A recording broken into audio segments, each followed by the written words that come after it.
اللہ تعالیٰ نے زمین اور آسمان کو تھاما ہوا ہے۔ 3, 2, 1. اللہ تعالیٰ نے زمین اور آسمان کو تھاما ہوا ہے۔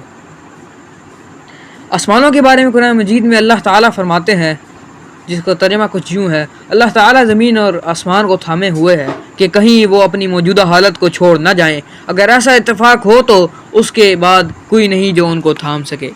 اس آیت مبارکہ میں بیان کردہ نکات کی ترتیب کچھ یوں بنتی ہے: اللہ تعالیٰ نے آسمان کو بغیر ستونوں کے اور بہت بلند تخلیق فرمایا، پھر وہ اللہ تعالیٰ عرش پر جا ٹھہرا، اور پھر اس نے سورج اور چاند کو ان کے کاموں میں مصروف کر دیا، اور یہ معینہ مدت تک ہی گردش کرتے رہیں گے۔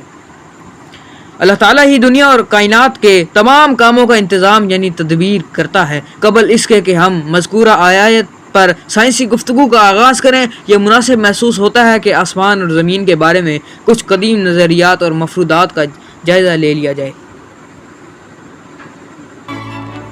انسانی تہذیب نے جب اس کرہ زمین پر ہوش سنبھالا، تب سے مظاہر قدرت کو مختلف رنگوں اور طرح طرح کے توہمات کے شکل میں پیش کیا جاتا رہا ہے۔ مثال کے طور پر قدیم زمانے میں یہ خیال عام تھا کہ زمین چپٹی ہے، پہاڑوں نے آسمانوں کو سنبھالا دیا ہوا ہے، اور اگر یہ پہاڑ فنا ہو گئے تو آسمان بھی زمین پر آ گریں گے۔ جب انسان کی پہاڑوں کی بلندیوں تک رسائی ہو گئی تو اس تخیل نے جنم لیا کہ شاید زمین کے اوپر 4 دیوتا کھڑے ہیں جنہوں نے آسمان کو زمین پر گرنے سے روکا ہوا ہے۔ یہ عقیدہ قدیم ازتک تہذیب میں رائج تھا۔ بعد ازاں قدیم یونان میں یہ عقیدہ در آیا کہ اطلس نامی ایک دیوتا ہے جس نے آسمان اپنے کندھوں پر اٹھا رکھا ہے۔ اس بنیاد پر عقیدے کی تسکین کے لیے کچھ محیر العقول اور فرضی کہانیاں بھی گھڑ لی گئیں۔ پیرو کے قدیم باشندے یہ سمجھتے تھے کہ کائنات ایک بہت بڑے چوکور ڈبے یا چوکور کمرے کی طرح ہے، جس کا فرش تو وہ ہے جس زمین ہے جس پر ہم رہتے ہیں، اور اس کی چھت آسمان ہے۔ اس تصوراتی کائناتی ڈبے کے باہر ان کے خیالی دیوتاؤں کا بسیرا تھا۔ برسبیل تذکرہ زمین کے بارے میں کچھ بھی نظریات بیان کر دیے جائیں تاکہ ہمیں ان غلط خیالات کا اندازہ ہو سکے جو انسانی تہذیب میں برسوں تک رائج رہے۔ اہل ہند خیال کرتے تھے کہ زمین گائے کے ایک سینگ پر ٹکی ہوئی ہے، جب وہ گائے ہماری زمین کو ایک سے دوسرے سینگ پر منتقل کرتی ہے تو زلزلے آتے ہیں۔ علاوہ ازیں یہ گائے کچھوے کی پیٹھ پر کھڑی ہے، اور یہ کچھوے آفاق یعنی کائنات کے سمندر میں تیر رہے ہیں۔ ہندو مت میں بعض مکاتب فکر نے اسی خیال کو ذرا مختلف انداز سے اختیار کیا۔ ان کا کہنا تھا کہ زمین ایک نصف کرہ یعنی آدھے گولے کی شکل میں ہے۔ یہ نصف کرہ 4 ہاتھیوں کی پیٹھ پر دھرا ہے۔ یہ ہاتھی ایک عظیم و جسیم کچھوے کی پیٹھ پر کھڑے ہیں، اور وہ کچھوا کائناتی سمندر میں تیرتا جا رہا ہے۔ جدید سائنس نے ان تمام بے بنیاد نظریات کو غلط ثابت کر دیا، تاہم قدیم زمانے کے انسان کا آسمان کو چھت سمجھنا اور یہ سوچنا کہ کسی دیوتا وغیرہ نے ستون کی مانند آسمان کو سنبھال رکھا ہے، اس کے محدود علم اور محدود تر مشاہدے کی دلیل ہے۔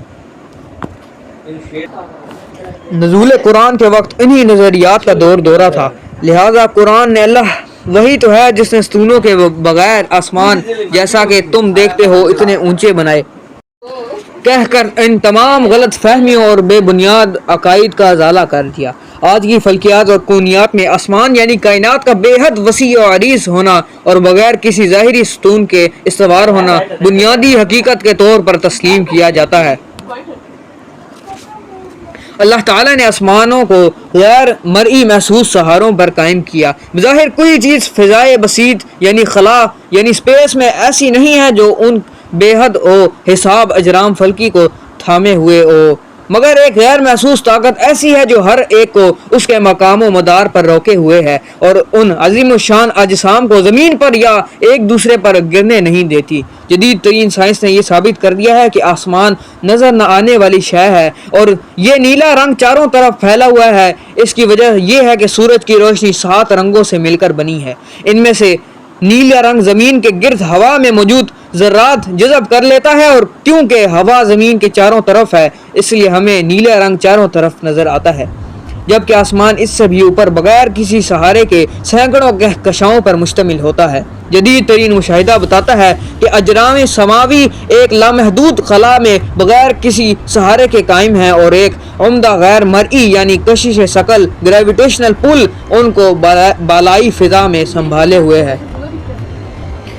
ہمیں معلوم ہے کہ کائنات میں بے حساب کہکشائیں پھیلی ہوئی ہیں اور وہ سب زبردست قوت اور حرکت سے مزین ہیں۔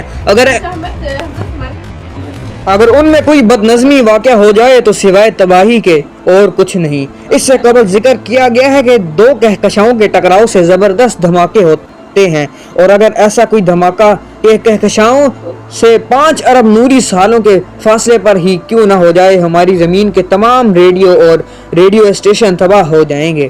چنانچہ اللہ تعالیٰ اس آیت کے پہلے حصے میں یہ بتاتا ہے کہ ان میں نظم و ضبط اور توازن اس کی طرف سے ہے، ورنہ اس کی ذرا سی غفلت سے بد نظمی پیدا ہو جائے گی۔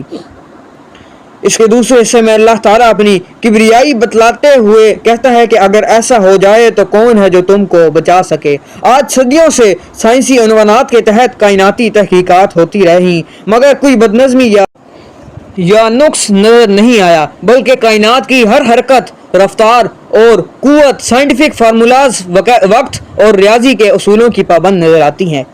نظم کا عالم یہ ہے کہ ان کی تیز رفتار گردشوں میں ذرہ برابر فرق محسوس نہیں ہوتا۔ اگر آپ کو ہماری یہ والی ویڈیو اچھی لگی تو ویڈیو کو لائک کریں، چینل کو سبسکرائب کریں اور بیل آئیکن کو بھی دبا دیں، اور اگر آپ نے ہماری یہ والی ویڈیوز نہیں دیکھیں تو جلدی سے جا کے دیکھیں، بہت اچھی ہیں۔ اور ملتے ہیں نیکسٹ ویڈیو میں، تب تک کے لیے اللہ حافظ۔